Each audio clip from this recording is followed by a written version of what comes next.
예, 소개받은 김승우라고 합니다. 이 내용은 많이 낯설으실 수도 있을 것 같습니다. 일단 제목에서 보면은 조지 텀블이라는 사람 이름이 나오고 수출금융이 나오고 그리고 폰이라고 하는 가장 한국적인 한국의 독자적인 기술로 만들어낸 최초의 아주 상징적인 개발도상국이 처음으로 다른 나라들이 시도를 했지만 성공적으로 자체 모델을 만든 그 자랑스러운 포니 모델이 왜 갑자기 유럽과 함께 만들었냐는 그런 의문을 가지실 수 있을 것 같습니다. 제가 오늘 여러분께 소개해드리는 내용은 자세한 기술적인 내용이라보다는 얼마나 이 한국의 경제 성장, 특히 포니를 통해서 그리고 현대자동차를 통해서 상징되는 한국이 개발도상국이 만들어내는 거의 유일한 경제 성장이라는 것이 그 세계 경제의 변화의 흐름 속에서 그 기회들을 잘 잡아낸 이 현대자동차 정세영 회장과 현대자동차 경영진 그리고 노동자들의 산물이었음을 제가 이 발표를 통해서 보여드리고자 합니다. 예, 1985년으로 잠깐 돌아가 보도록 하겠습니다. 8월 정세영 회장이 미국 버지니아 대학에서 특강을 합니다. 거기서 상징적으로 이런 말을 합니다. 정부로부터 어떠한 보조금이나 도움도 우리는 받지 않았어. 이 시기에는 포니가 드디어 목표로 했던 미국 시장 진출에 성공을 했었습니다. 처음에는 캐나다를 진출했고 캐나다의 성공에 힘입어 북미 대륙의 상징인 미국으로 수출을 하게 되었을 때 정세영 회장이 공개 특강을 나섰던 것이죠. 사실 이때는 미국에서는 오늘날 보호주의, 트럼프 행정부의 보호주의 이야기가 나오는 것처럼 한국의 자동차 산업이 우리 시장을 침투하고 있기 때문에 견제를 해야 된다, 관세를 높이던 다양한 혜택을 우리 미국 자동차 회사에게 주어서 견제를 해야 된다는 논의들이 한창 올라오고 있었습니다.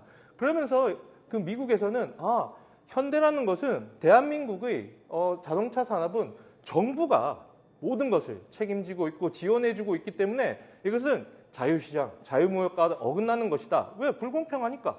그렇기 때문에 이 수출은 잘못된 것이다. 수출을 허용하는 것은 잘못된 것이라고 했을 때 정세영 회장은 아니다. 우리는 도움을 받지 않는다. 라는 이야기를 했습니다. 이것은 정세영 회장이 수출 시장을 확보하기 위한 이야기도 했지만 동시에 정세영 회장의 경험 속에서 어떻게 현대자동차가 독자적으로 물론 정부의 도움도 있었겠지만 때로는 정부의 견제도 있었을 겁니다. 그런 상황 속에서 세계 경제의 흐름 속에서 어떻게 성공적인 완성차를 만들어냈는가에 대한 질문을 던지는 실마리였던 것 같습니다. 사실 우리는 성공의 역사를 오늘날 바라보고 있는지도 모르겠습니다. 하지만 1960년대 그 당시로 돌아간다면은 한국 정부가 시도했던 독자적인 개발도상국의 자동차 산업 발전 전략은 한국만의 것이 아니었습니다. 여기 현대 포니정 아카이브에서 제가 찾아낸 당시 세계은행에서 1969년에 발간한 개발도상국 자동차 산업이라는 보고서가 있습니다.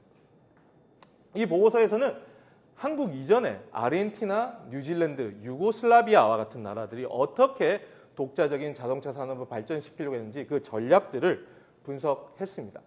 공통적으로 이 세 나라는 수입 대체 전략과 부품 국산화를 통해서 자동차 산업을 육성하려 했습니다. 어떤 의미냐? 상대적으로 기술 수준이나 자원 수준이 낮기 때문에 아르헨티나와 같은 나라에서 만들어낸 자동차는 미국 자동차 혹은 일본, 독일 자동차보다 경쟁력이 떨어질 수밖에 없습니다. 그렇기 때문에 강력한 보호주의 정책을 통해서 즉 수입되는 차량에 큰 관세를 부여해서 국내 생산 자동차의 가격 경쟁력을 확보하여 판이 팔 수 있도록 하여 그 기간 동안 자국의 자동차 회사들이 경쟁력을 확보할 수 있도록 시간과 공간 그리고 자본을 벌어주는 전략이었습니다.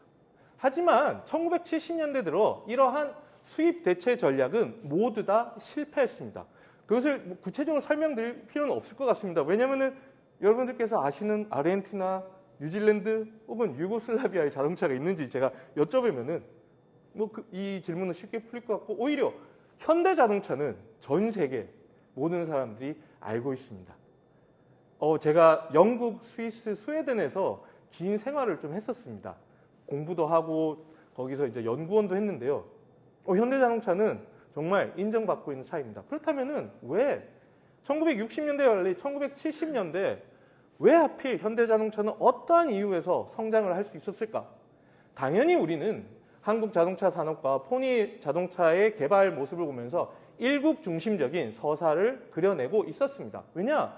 우리가 알고 있는, 당연히도 알고 있는 한국 경제 성장은, 그리고 그 핵심에 있었던 중화공업, 그 중에서도 자동차 산업은 한국 정부, 경제기획원, 재무부와 같은 국가 행정부가 주도하는 수출 지향 경제 개발 계획이라는 커다란 그림 속에서 진행되었기 때문이죠.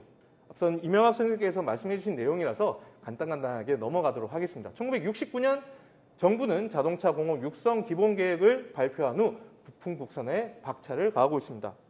하지만 사실 한국은 많은 것이 부족했습니다.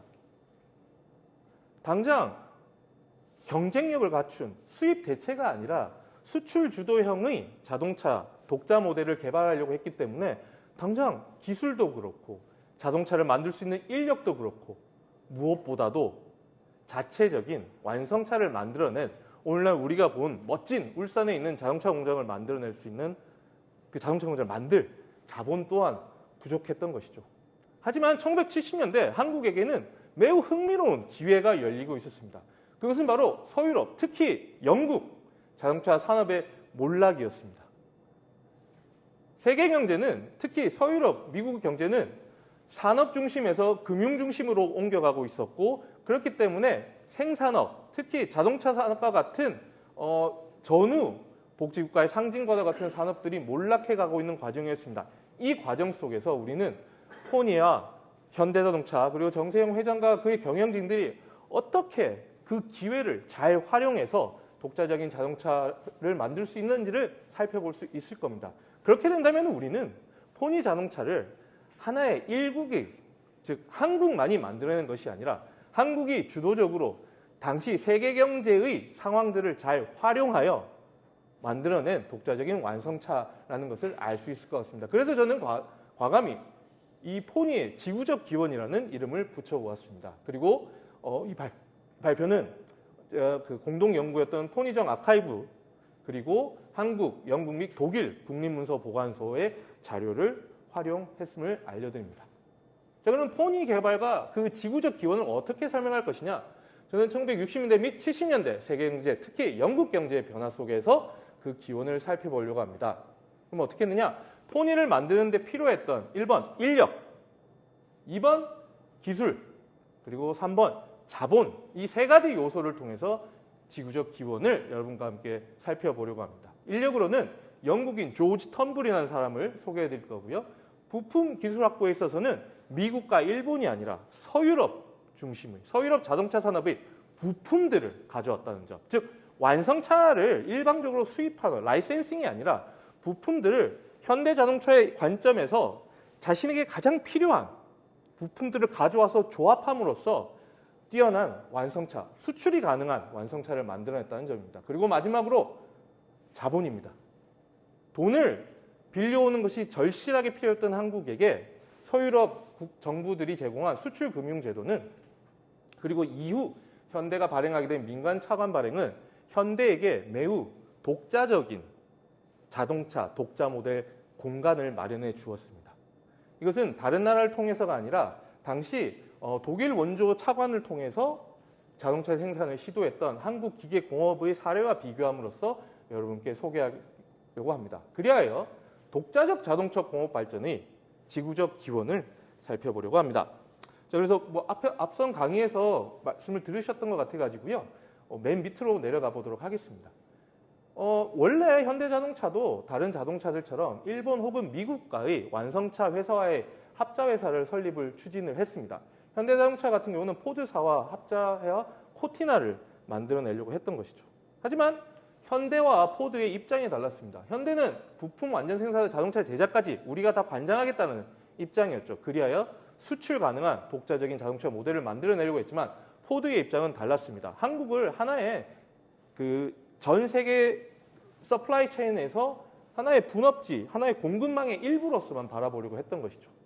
이렇게 입장 차이가 있었기 때문에 1973년 경제기획국은 합자회사 설립을 인가를 취소해버립니다. 그러자 현대는 바로 수출용 고유 모델 생산을 추진했고 1974년 정세영 회장과 현대차 임원진들은 서유럽 출장을 떠납니다. 미국과 일본이 아닙니다.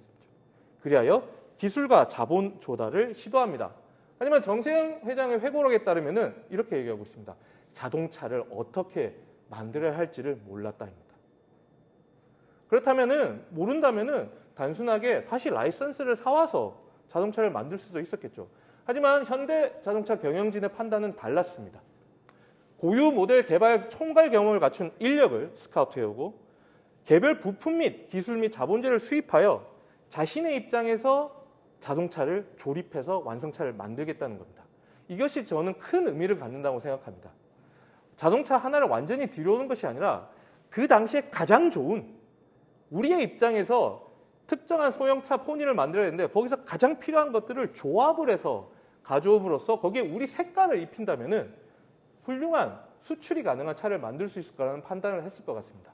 그리고 여기에 필요한 것은 가장 중요한 것, 인력을 들여오고 기술을 들여오는 데서 가장 중요한 외자 조달, 요 세 가지가 삼박자가 맞춰지면서 현대차는 포니를 만들 수 있었던 것입니다. 그래서 우선 인력으로부터 들어가 보겠습니다. 여기서는 조지 텀블이라는 한 인물에 집중해 보도록 하겠습니다.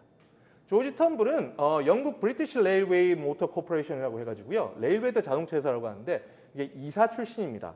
그리고 이 영국계 자동차 회사에서 모리스 만이라는 신모델을 시작부터 생산 끝까지 총괄했던 경험을 갖추고 있었습니다.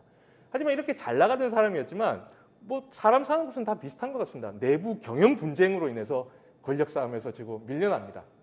하지만 그에게 남은 것은 영국 자동차 업계 및 재계에 관한 풍부한 인맥과 경험이었죠. 이것을 정세영 회장은 꿰뚫어 보았던 것입니다. 이렇게 얘기합니다.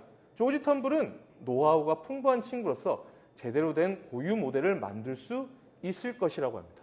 그리고 정세영 회장의 삼고초려를 통해서 알려지지 않는, 사실 한국은 이때까지만 해도 한국 전쟁으로만 알려졌을 것입니다.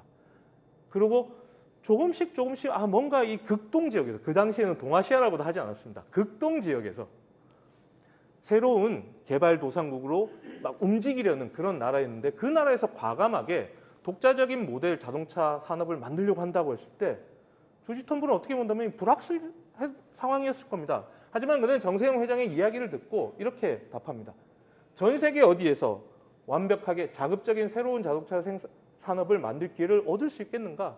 하나의 모험을 했던 것이죠. 그리고 이 조지 텀블이 한국 취직 혹은 한국 현대로 합류하게 됐음을 알린 이 영국의 버밍엄 포스트라는 신문은 이렇게 얘기합니다. 현대의 고유 모델 개발은 국제 자동차 업계에 대한 도전이자 극동으로부터의 공격이 될 것이라고 예측합니다. 그리고 그 예측은 정말 맞아떨어지게 됩니다. 자, 조지 텀블은 74년부터 77년 3년의 기간 동안 현대자동차 부사장직을 역임하면서 다음과 같은 경영활동을 펼쳤습니다. 우선 영국 출신 연구개발 사업 R&D 엔지니어들을 고용해서 그 영국의 자동차 개발 생산 방식을 울산 현대자동차 공장에 이식하게 됩니다. 그리고 울산 자동차 건설 총 3,500만 파운드가 소요될 당시 울산 자동차 공장 건설 총괄 및 해외 활동에 대한 전반적인 청사진 제시를 맡았습니다. 어떤 거냐? 자동차를 만들기 위해서는 뒤에서 보여드리겠지만 서유럽 및 일본 각국으로부터 수많은 부품들을 가지고 와야 됩니다. 그랬을 때 그 전체적인 상을 그려내고 그것들을 조합할 수 있는 능력을 갖추었던 텀블이기 때문에 이 역할을 맡았고, 마지막으로 영국 바클리 은행으로부터 빌려온 차관을 어떻게 쓸 것인가에 대한 책임을까지 맡게 됩니다. 그리고 더 중요했던 것은 이 수출을 위해 만들기로 한 이 포니차의 수출을 구상하게 됩니다. 그래서 그는 수출용 포니의 품질 관리에 엄청난 신경을 씁니다. 안타깝지만 현대자동차는 포니를 만들면서 부품 국산화를 추진하는 것이 커다란 목표 중에 하나였습니다. 하지만 수출을 할 수 있는 정도의 품질을 갖춘 자동차를 만드는 데 있어서는 시간이 걸렸던 것이죠. 가령 도색을 한 작업이 있었습니다. 그때는 고려화학이라는 회사에 도색을 맡겼는데 텀블이 보기에는 이 자동차 도색과는 맞지 않았던 것이죠. 그러면 어떻게 하느냐? 과감히 버립니다. 과감히 한국의 기업을 택하는 것이 아니라 외국 기업으로부터 들여오게 됩니다. 그리고 그 기간 동안 국내 도색 업체에게 더 많은, 더 좋은, 적합한 수출할 수 있는 품질을 가진 그 도색 기술을 개발하려고 하는 것이죠. 그 사이에 포니를 수출을 해가지고 자동차 산업이 세계 시장에서 살아남을 수 있는 자체적인 힘을 기르려고 했던 것입니다. 그리고 수출을 위한 가격 정책을 제시합니다. 안타깝게도 한국 자동차는 여전히 이 시점에는 외국 자동차에 비해 미국, 일본 수출 시장에서 가격뿐만 아니라 기술 경쟁력이 많이 떨어졌습니다. 그렇다면 어떻게 해야 할까? 국내의 희생을 감수하더라도 수출용 차는 가격을 낮춰서 일단 우리가 수출 시장 활로를 확보하는 것이 더 중요하다고 이야기를 합니다. 그렇게 함으로써 수출차의 가격을 의도적으로 낮춰서 세계 시장에 내놓기로 합니다. 자, 이런 것이 그 포니정 아카이브에서 저희가 발굴했던 이 직접 사료입니다. 조지 텀블이 직접 작성을 했고 여기서 프레지던트라고 적혀 있습니다. 여기 보시면 이 정세영 회장에게 보낸 입니다. 첫 번째 문서는 현대 자동차 회사의 수출 프로그램, 두 번째는 포니, 수출용 포니차의 품질에 관한 내용입니다. 그리고 이 조지 텀블이 그저 울산에만 머물렀던 사람이 아니었다는 것을 보여주는 것은 여기 있는 현대 내부 문건이 영국 바클리 은행 아카이브에서 확인을 할 수 있었던 것입니다. 영국 출신이었고 브리티시 레이웨이에 있으면서 영국 자동차 산업계뿐만 아니라 재계 전반 그리고 금융업계, 은행업계까지 다양한 인맥을 자랑하고 있던 텀블이었기 때문에 현대 자동차가 해외 활동을 하는 데 있어서 조지 텀블은 큰 고리 연결을, 고리와 같은 역할을 맡았습니다. 그래서 첫 번째 문서 같은 경우는 한국 자동차 산업의 미래라는 문서의 제목인데요. 이 문서를 조지 텀블이 직접 작성해서 앞으로 한국 자동차 산업이 수출을 잘 하기 위해서는 이러이러한 전략이 필요하다고 얘기를 했는데 한국 정부 관계자들에게만 보여준 것이 아니라 바클리 은행에게도 보여준 것입니다. 왜 그랬을까요? 우리는 이러한 계획을 가지고 있다. 그렇기 때문에 우리는 당신들에게 아주 매력적인 투자처가 될 것이다. 그렇기 때문에 앞으로 한국 혹은 한국 정부가 차관을 요구한다면 기꺼이 우리를 도와달라고 얘기를 했던 것이죠. 인맥이라는 거 어떻게 오늘날 같은 잔인한 금융사회에서는 인맥이 과연 중요할까라고 하지만 그 사람 하나가 주는 신뢰의 무게와 깊이는 달랐을 것입니다. 왜냐하면 여전히 안타깝게도 한국은 이 당시까지 뭐랄까요? 아직은 가능성을만 가지고 있는 아직은 믿기에는 1%는 부족한 나라였기 때문입니다. 두 번째 같은 경우는 텀블이 어떻게 실질적으로 영국 재계와의 인맥을 통해서 현대 포니 생산을 앞당겼는가에 대한 사례입니다. 어떤 일이 있었냐면요. 바클리로부터 돈을 빌려옵니다. 그리고 그 돈을 가지고 영국제 부품을 사려고 했습니다. 여기 슈류베리라는 회사를 통해서 부품을 사려고 했는데 이 회사에 문제가 생겨가지고 물건을 보내주지 못하는 겁니다. 그랬을 때 현대는 마냥 기다릴 수밖에 없었죠. 여기서 조지 텀블이 나섭니다. 어떻게 하냐면은 이 슈류베리에게 돈을 많이 빌려준 은행에게 접촉을 합니다. 그래서 그 은행을 통해서 압박을 가하는 거죠. 그럼 은행에서는 우리가 듣기에 너네가 현대와의 계약을 지키지 않고 있다. 그렇다면 너네들이 사업 수행 능력에 우리가 의심을 할 수밖에 없지 않느냐. 그럼 우리가 너네에게 빌려준 대출에 대해서도 다시 생각해야 되지 않을까? 라는 무언의 압박을 하는 거죠. 그래서 정말 슈르베가 처음에는 미안한데 우리가 석 달 걸릴 것 같아 그랬는데 딱 2주 만에 보내줬다고 합니다. 이렇게 이 적극적인 해외 인맥은 어떻게 본다면 포니가 처음에 있었던 어떤 시행착오를 줄이고 아주 원활하게 생산을 하는데 중요한 역할을 하는 것이죠. 그러면 어떻게 될까요? 이 정세영 회장과 현대자동차는 단지 우리의 독자적인 것을 만들기 위해서 우리 것에 집착하지는 않았다는 거죠. 좀 더 유연한 자세로 적극적으로 해외의 우수한 인력들을 받아들였다는 것이죠. 얼마나 이게 성공적이었느냐? 1976년 4월 5일 영국 공영방송인 BBC에서는 자동차 제작자들 동쪽으로 간 조지라는 프로그램을 편성해서 방영을 합니다. 그리고 그 취재진을 울산 현대자동차 공장에 보냅니다. 여기서 BBC가 그려낸 한국의 모습은 그 이전에 전쟁으로 토막난 곳, 엄청난 피해를 입었던 후진국 가난의 나라가 아니었습니다. 아주 밝은 미래가 있는 곳이었죠. 왜? 너무나도 놀랐던 것입니다. 경이로운 현대자동차 경영진과 노동자들 문제가 생기면은 바로 해결하고 노동자들은 자동차를 만들기 위해서 기꺼이 공장에 남아 있다는 겁니다. 왜냐하면 당시에 영국은 노조와 사측 간의 갈등이 너무나도 심해서 이 노사 갈등 때문에 생산력이 완전히 몰락하고 있었기 때문이죠. 특히 대표적으로 자동차 산업은 파업의 물결 때문에 정상적인 운영조차가 불가능했습니다. 그랬는데 저 멀리 있는 그 후진국이라고 생각했던 한국에서는 자동차 산업이 이제 초창기지만 너무나도 밝은 미래가 보였다는 것이죠. 그래서 여기 코멘테이터, 이 사회자가 이렇게 얘기합니다. 새로운 자동차 포니가 수출 시장에 등장한다면 2년 전 조지 텀블이 떠난 영국 산업에 관해 못을 박아버릴 것이다 라는 얘기를 했고 어느 정도 된 것 같습니다. 그리고 여기 흥미로운 장면이 있는데요. 보시면은 그 맨 아래 하단에 여기 보시면은 조지 텀블이 이렇게 무릎을 꿇고 있는 장면이 있습니다. 이 돼지머리에다가 고사 지내는 장면입니다. 조지 텀블 또한 이 한국 문화에 적응하면서 경영진과 노동자들과 함께 사업을 진행했던 것이죠. 그럼 두 번째, 기술 조달로 넘어가겠습니다. 말씀드렸다시피 현대자동차는 독자적 생산을 위해서 라이센싱 전략을 포기하고 서유럽 자동차 산업 기술 도입에 다각화를 추진합니다. 무엇이냐? 전 세계에서 가장 뛰어난 제품들을 모아서 울산에서 조합한다는 것이죠.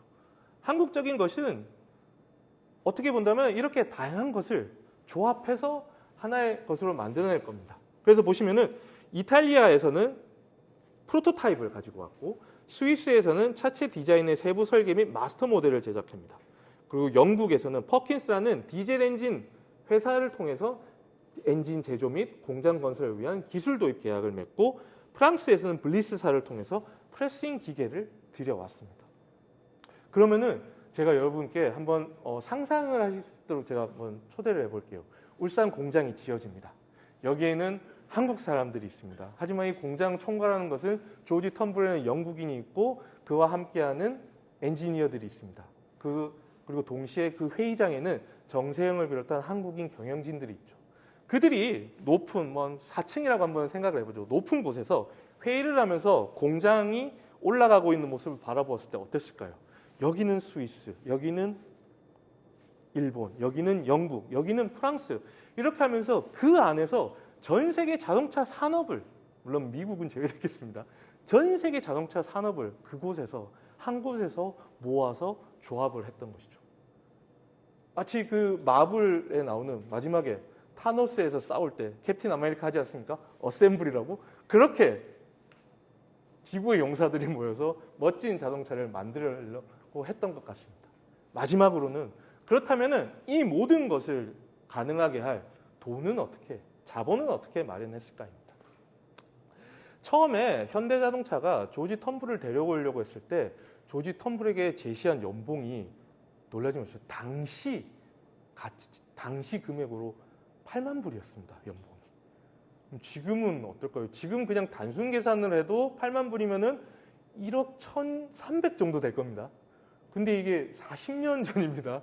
어마어마한 연봉을 주고 데려왔죠. 그러면 이거는 외화 유출이 될 수도 있죠. 그래서 사실 경제기관에서 반대했습니다.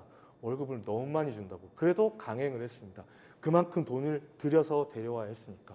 근데 더 많은 돈이 필요합니다. 외국으로부터 기술을 사와야 되잖아요. 기계를 사와야 되잖아요. 부품을 가져와야 되잖아요.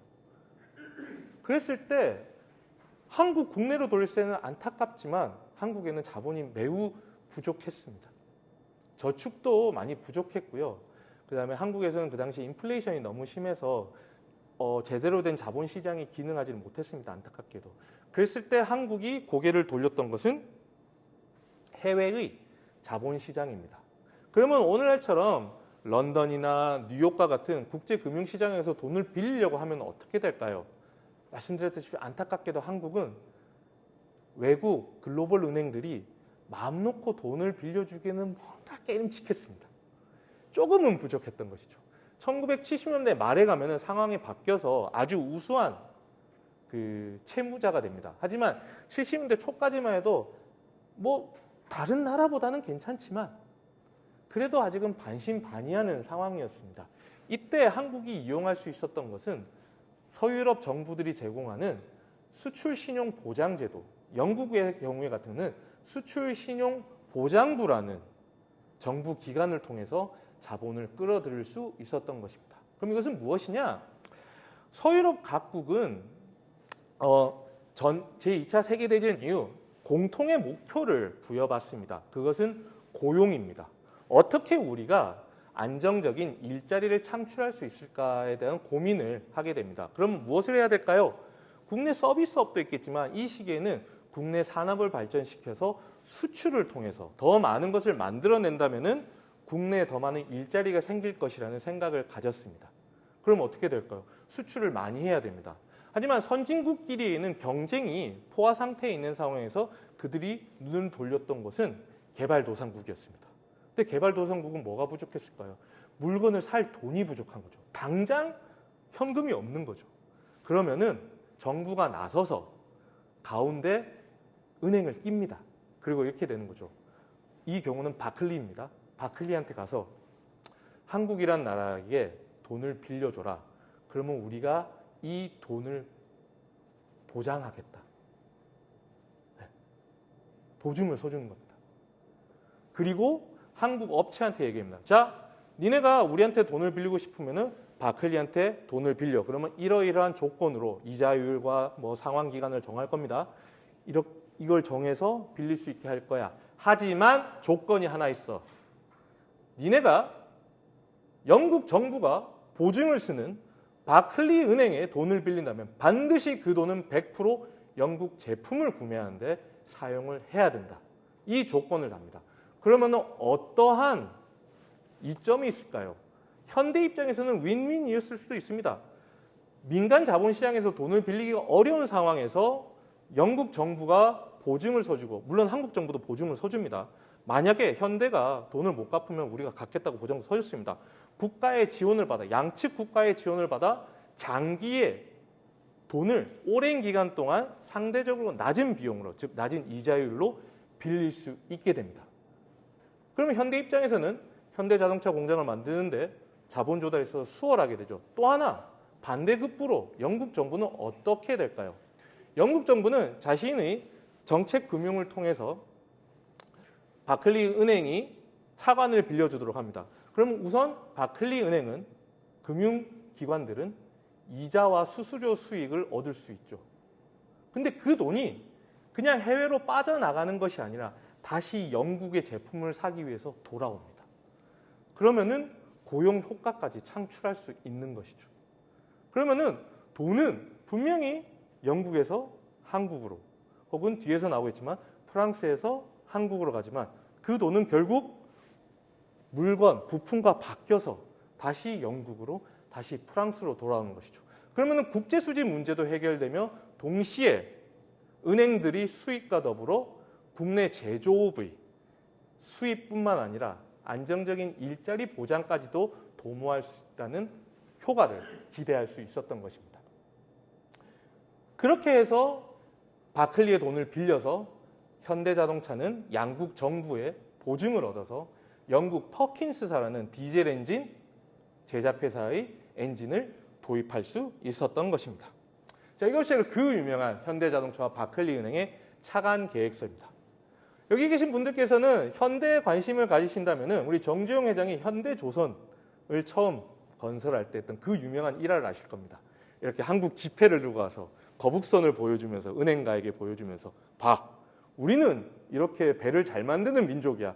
그러니까 우리에게 돈을 빌려줘라는 얘기를 했죠. 맞는 얘기입니다. 하지만 빠진 것은 그 뒤에 말씀드렸던 수출 신용 보장 제도와 양국 정부의 보증이 있었다는 것입니다. 이렇다고 해서 이 금융이 정부가 모든 것을 결정했다고 판단하셔서는 안 될 것 같습니다.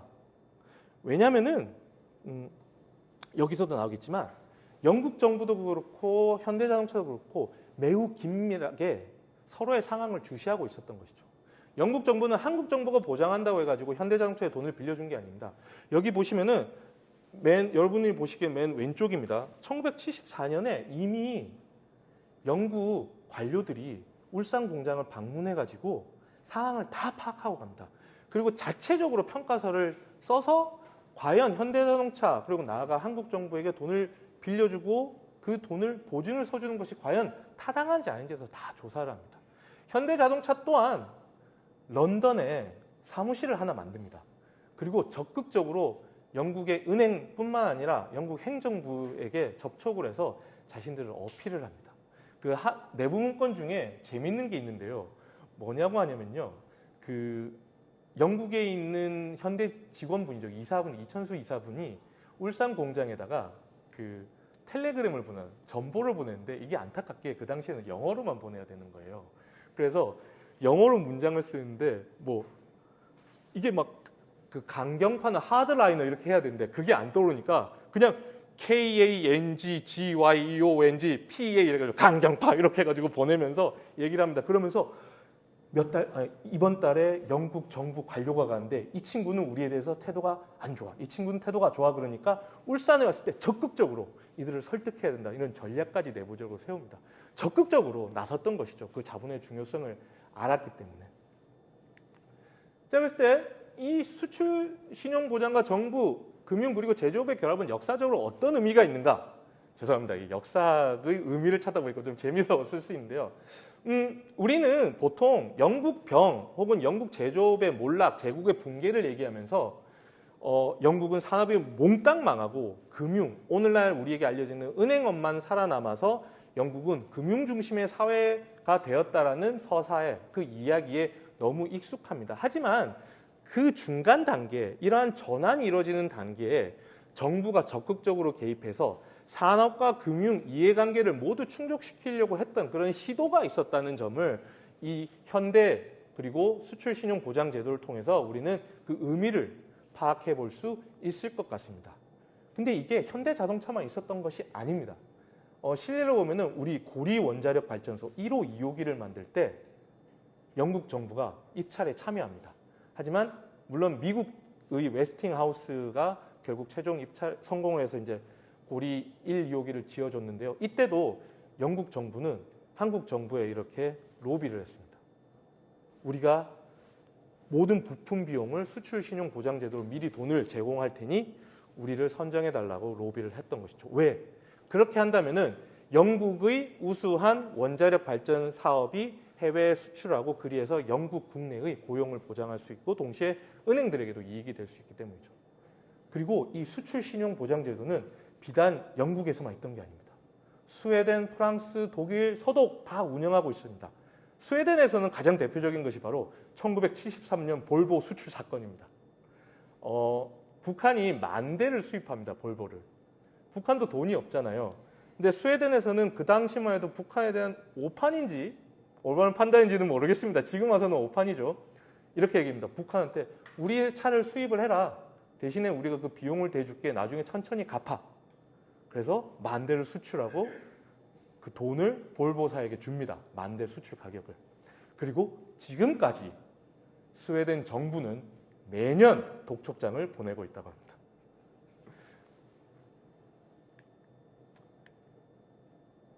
자, 이 수출 신용 보장 제도는 이렇게 하여 기업의 이해관계 그리고 국가의 고용을 늘리거나 국가의 산업을 발전시키려는 국가의 이해관계, 경제정책 그리고 여기에 자본을 제공하는 은행들 간이 결합한 아주 독특한 70년대의 제도였고 이를 바탕으로 현대가 자본을 확보하여 인력 및 기술을 수입할 수 있었던 것이죠.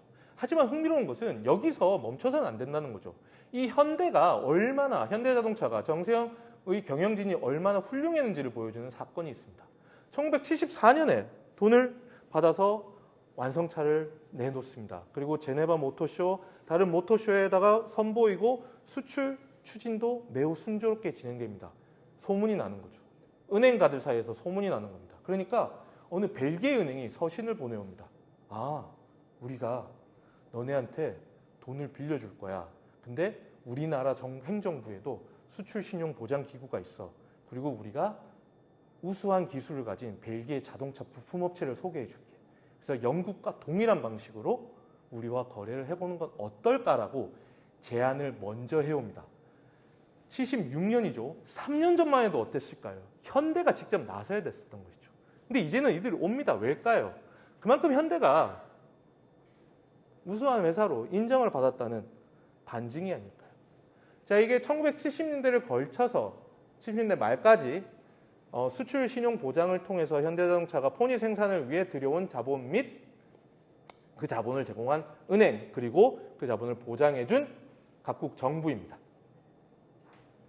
맨 밑에 두 개를 보시면요, 다릅니다. 75년의 경우는 그렇지만 79년이 매우 흥미로운데요. 제가 말씀드렸다시피 73년까지만 해도 한국은 그 국제 금융시장, 자본시장에서 그렇게 신뢰도가 높은, 신임도가 높은 나라는 아니었다는 걸 말씀을 드렸습니다. 그래서 정부를 껴야 됐던 거죠. 근데 79년 같은 경우는 정 상황이 바뀝니다. 영국 정부의 보장이 없었습니다. 대신 영국계 은행을 꼈을 뿐입니다. 영국계 은행이 현대를 대신해서 서유럽 금융시장에서 자본을 모았던 것이죠. 근데 이 채권 발행이 성공을 합니다. 무엇을 의미할까요? 현대자동차, 그리고 현대자동차가 보증하는 한국 정부 및 한국 경제가 국제금융시장에서 인정을 받았다는 것입니다. 특히 현대차에 대한 차관은 매우 좋은 조건으로 제공되었기 때문에 이것은 이러한 자본시장의 흐름만으로도 자본시장의 반응, 그 자본시장의 가장 소중하게 여기는 이자율을 통해서도 우리는 현대의 경영의 성공을 확인할 수 있습니다. 그러면은 이게 모든 한국 자동차 산업에 적용되느냐? 그렇지는 않습니다. 한국 현대자동차 비슷한 시기에 그 한국 자동차 산업 죄송합니다. 신진 자동차의 자회사 한국기계공업사 또한 그 트럭과 같은 디젤 엔진 대형차 산업에 뛰어듭니다. 근데 자본 조달 방식이 달랐습니다.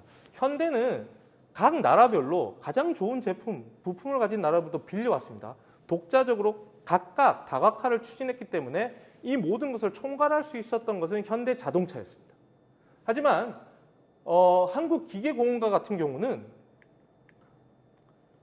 독일의 재건은행으로부터 차관 전체를 가져옵니다. 독일로부터 돈을 다 빌려오다 보니까 문제가 생긴 게 뭐냐면은 차관에 대해서 일일이 차관이 어떻게 쓰여야 되는지에 대해서 독일 서독 정부가 다 간섭을 합니다. 간섭을 하던 조건을 내건 것이죠. 이것을 지키지 않으면은 우리는 돈을 더 이상 제공하지 않을 것이라는 거죠. 계약 위반이다. 그러면서 했던 것이 서독의 입장에서는 한국 경제에 대한 전망이 그렇게 좋지 않았던 것 같습니다. 이렇게 얘기합니다. 디젤 엔진의 생산 대수를 한정을 지어버립니다. 더 이상 만들지 말라고 합니다. 하지만 이것은 한국 정부가 구상했던 독자적인 경제 성장의 청사진과 맞지 않았죠. 왜? 우리는 수출용으로 만들어야 되니까 더 많이 만들어서 경쟁력을 확보한다면 더 많이 수출해서 외화를 획득할 수 있잖아요. 그런데 서독 정부는 입장이 달랐던 거죠. 그래서 한국 정부는 현대도 있고 다른 자동차 회사가 있기 때문에 생산량을 조금씩 늘립니다. 그리고 이 사실이 서독 정부에 알려지게 되는 것이죠. 그러면서 서독 정부는 한국기계공업으로부터 손을 떼버립니다. 왜?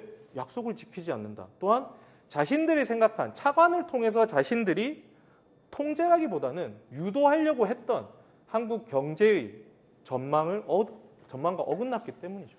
그렇기 때문에 자금 조달 방식의 차이에 있어서 현대자동차는 독자적인 발전 전략을 통해서 자율성을 확보할 수 있었고, 대신 그렇게 하여 우수한 경영 능력을 바탕으로 해외 인력 기술을 도입할 수 있었습니다. 하지만 한국기계공업은 더 이상 추가적인 자본의 확보에 실패해버리고 그렇게 함으로써 경영난을 겪고 그것이 어느 사업가에게 인수되면서 대우자동차가 변해버렸습니다. 자, 그러면은 지금까지 인력, 기술, 자본의 이야기를 했을 때 저는 여러분께 한국 자동차 산업의 성공 사례, 현대라는 성공 사례를 통해서 그 지구적 기원을 말씀드리고자 합니다. 수출 목표로 국가 주도가 자동차 산업을 육성을 했지만 현대가 스스로 나서서 경쟁력을 확보하고 고유 모델 생산을 위해서 선진국의 인력, 기술 및 자본을 도입합니다. 그리고 이것은 당시 서유럽이 가지고 있었던 수출 신용 보장 제도를 활용했고, 그리하여 양자 모두 어떻게 보면 이익을 가질 수 있는 어떤 서로가 이해관계에 들어맞는 그런 자본 조달 방식을 찾아낼 수 있었다는 것이죠. 그래서 흥미롭게도 영국, 바클레이스 은행, 현대자동차, 한국 정부 모두 서로 호혜적인 공생관계를 만들었습니다. 하지만 이것을 가지고 우리는 단순히 한국 정부의 능력, 한국 재무부 관료대의 능력으로만 공을 돌릴 수는 없을 것입니다. 왜? 자본을 어떻게 조달하는가에 따라서 현대자동차의 성공이 있고 한국기계의 실패 사례가 있기 때문이죠. 그렇게 본다면은 현대가 만든 포니는 한국의 훌륭한 독자적인 기술이지만 여기 보시는 것처럼 어떻게 본다면 당시 세계 경제 및 자동차 산업들이 가지고 있는 모든 것들을 하나로 조합한 그러한 당시 개발도상국이 만들어낸 세계적인 혹은 전 지구적인 자동차라는 의미를 붙여볼 수도 있을 것 같습니다. 그만큼 적극적으로 이 정세영 회장을 비롯한 경영진의 적극적인 해외 전략이 있었고 그렇기 때문에 멋진 차를 만들어냈었고 그리하여 한국 정부가 목표로 삼았던 이 수출이 가능한 경쟁력을 갖춘 자동차를 만들어낼 수 있었던 것 같습니다. 예, 여기까지 말씀을 마치도록 하고요. 이제 질문을 받도록 하겠습니다. 감사합니다.